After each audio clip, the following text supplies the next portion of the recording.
హల్లెలూయా, హల్లెలూయా, హల్లెలూయా. దేవునికి మహిమ కలుగును గాక. ఈరోజు ఆయన రక్తము చిందించే రోజు కాబట్టి, ఆయన రక్తాన్ని మనకిచ్చి ఆయన శరీరాన్ని మనకి ఇచ్చుచున్న సమయం కాబట్టి ఒక చిన్న పల్ల పాడి నేను వాక్యంలోకి వెళ్తాను. హల్లెలూయా.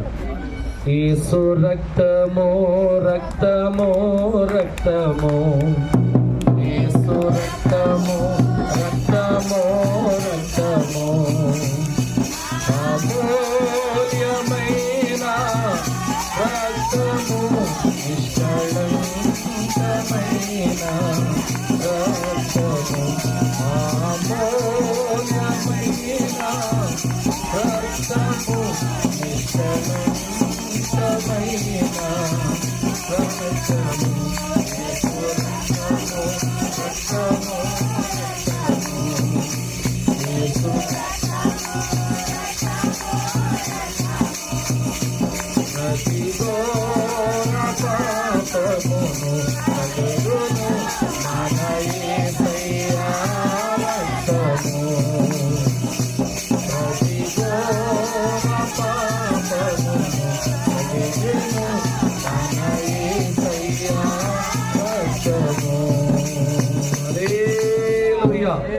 దేవునికి మహిమ కలుగును గాక. మంచిది. ఈరోజు దేవుడు మనకిచ్చిన చాలా గొప్ప ఆశీర్వాదం కలిగిన రోజు. ఒకసారి గట్టిగా చప్పట్లు కొడదాం. మన జీవితాల్లో ఇది ఒక ధన్యత. ఇది మన జీవితాల్లో కేటాయించి ప్రత్యేకంగా పక్కన పెట్టిన సమయం. దేవుడు వాక్యం సెలవిస్తుంది. ఏమని సెలవిస్తుంది అని అంటే, దేవుని వాక్యం ఏమని సెలవిస్తుందంటే, ప్రభు తన శరీరాన్ని తన రక్తాన్ని ఎవరికి ఇచ్చాడంట? మనందరికి ఇచ్చిన రోజు. ఇది ఒకసారి గట్టిగా చప్పట్లు కొడదాం. ఏంటి ఆయన రక్తం, ఏంటి ఆయన శరీరం? దేవుని వాక్యం చూస్తే సెలవిస్తున్న మాట, దేవుని వాక్యం సెలవిస్తుంది. ఏమని సెలవిస్తుందంటే ఒకసారి చూద్దాం. అందరు కూడా పరిశుద్ధ బైబిల్ గ్రంథం నుండి ఒకసారి చూద్దాం. అందరూ పరిశుద్ధ బైబిల్ గ్రంథం నుండి ఒకసారి చూద్దాం. అందరం చూద్దాం. ఎవరు కంగారు పడద్దు. దేవుని వాక్యం సెలవిస్తుంది.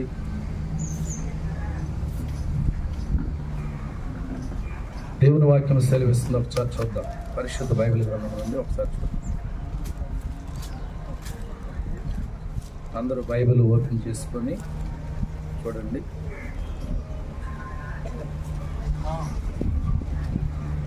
అందరూ చూడాలి. పరిశుద్ధ బైబిల్ గ్రంథం నుండి అందరూ చూడాలి. దేవుని వాక్యం సెలవిస్తుంది. అందరూ చూడాలి.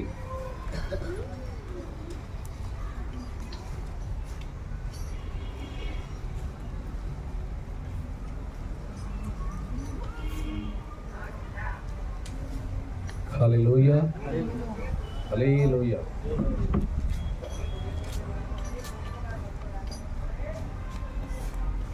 అందరూ చూడాలి. పరిశుద్ధ బైబిల్ గ్రంథం నుండి యోహాను సువార్త అందరూ చూడాలి.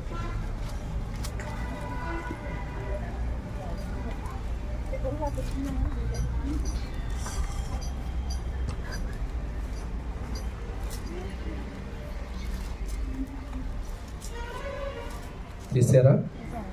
పరిశుద్ధ బైబిల్ గ్రంథం నుండి యోహాను సువార్త 6వ అధ్యాయం చూడాలి.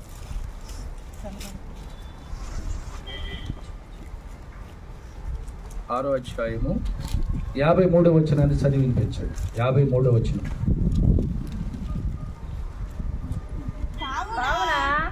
కావున యేసు ఎట్లనెను మనందరితో ప్రభువు మాట్లాడుతున్న మాట. ఈ యొక్క ఉదయకాల సమయము, విశ్రాంతి దినము, ప్రభు ఇశ్రాయేలు ప్రజలతో మాట్లాడుతున్న మాట ఏంటంటే, ఆయన చెబుతున్న మాటని మనం ఆలకించాలి. యేసుక్రీస్తు ఇశ్రాయేలుతో కాదు, మనందరితో మాట్లాడుతున్నాడన్న మాట మనం గమనించాలి. దేవునికి స్తోత్రం. ఇదిగో మీరందరూ కూడా మనిషి కుమారుని శరీరము తిని ఆయన రక్తము తాగితేనే గాని ఒకసారి గట్టిగా చప్పట్లు కొడదాం. ఎవరు ఆ మనిషి కుమారుడు? ఆ యొక్క మనిషి కుమారుడు శరీరాన్ని తిని ఆయన రక్తాన్ని తాగితేనే మనలో ఏముండిద్దంట? జీవం. జీవం లేనివాడు బ్రతకగలుగుతాడా? జీవాత్మ ఉంటేనే కదా బ్రతకగలుగుతాడు. అంటే యేసుక్రీస్తు మన శరీరములో రక్తములో ఏముందంట? చెప్పాలి, ఏముంది? దేవుని జీవాత్మ కలిగి ఉందని దేవుని వాక్యం సెలవిస్తుంది. దేవునికి స్తోత్రం. కావున యేసుక్రీస్తు స్వయంగా ఆయన చెబుతున్న మాట, నా యొక్క శరీరాన్ని తిని రక్తాన్ని తాగితేనే వారిలో వారు జీవము గలవారు. దేవునికి స్తోత్రం. చూశారండి, యేసుక్రీస్తు రక్తంలో ఏముందో తెలుసా? జీవం ఉంది. అంటే ఇదిగోండి, ఈ శరీరం మనకిస్తాకి ఆయన నలకొట్టబడతాకి సిద్ధమయ్యాడు. దేవునికి స్తోత్రం. ఈ శరీరం ఎలా వచ్చిందో తెలుసా? ప్రభు రొట్టి మీకు తెలుసా? ఏదో మామూలుగా తీసుకొచ్చి పాస్టర్ గారు ప్రభు బల్లారాధన ఆ యొక్క రొట్టిని ద్రాక్ష రసాన్ని ఇస్తున్నాడు అని అనుకుంటున్నారు. చాలా తప్పు. శరీరము నలకొట్టబడింది. ఏంటంట? శరీరము నలకొట్టబడి రొట్టిగా మార్చబడింది. దేవునికి స్తోత్రం.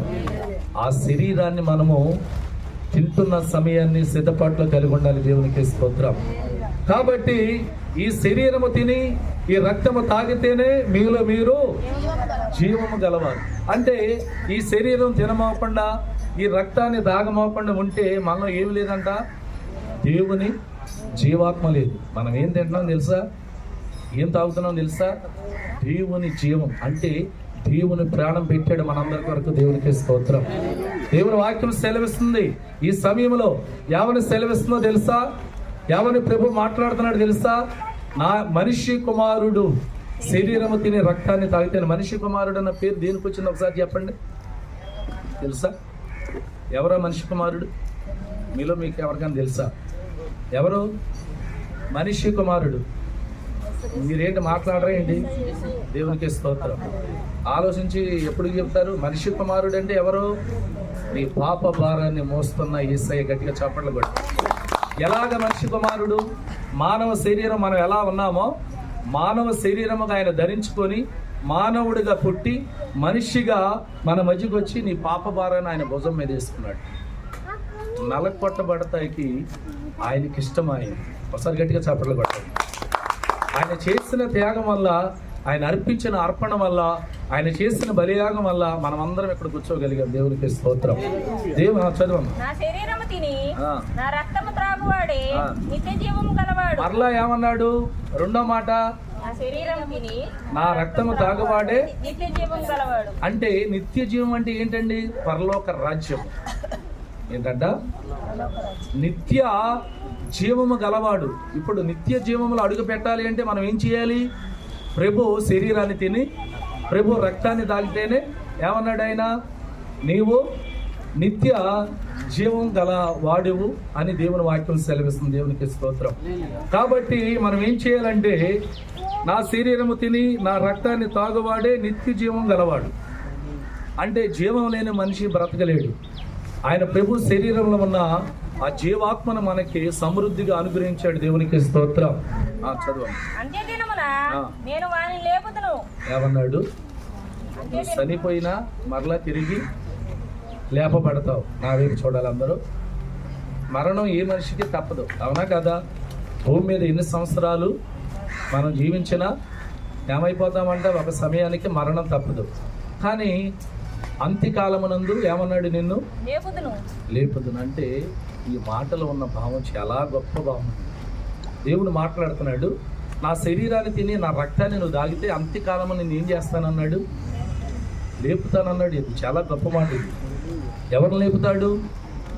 అందరిని లేపుతాడా? ఆయన రక్తం తాగి ఆయన శరీరాన్ని తిని మరి ఆయన అనుసరించే ప్రతి ఒక్క బిడ్డలో జీవాత్మ కలిగిన వారినే దేవుడు ఏం చేస్తానన్నాడు? అంత్య దినమున లేపుతానన్నాడు. దేవునికి స్తోత్రం. దేవుని వాక్యం ఏమని సెలవిస్తుందంటే, ఈ శరీరాన్ని తినుచున్న మనము, ఈ రక్తము తాగుచున్న మనము ఒక్కసారి ఆలోచించాలి, ఒక్కసారి గమనించుకోవాలి, ఒక్కసారి మనల్ని మనం సరి చేసుకోవాలి, మనం దేవుని సన్నిధిలో ఒప్పుకోవాలి. ఇది యథార్థమైన మాట.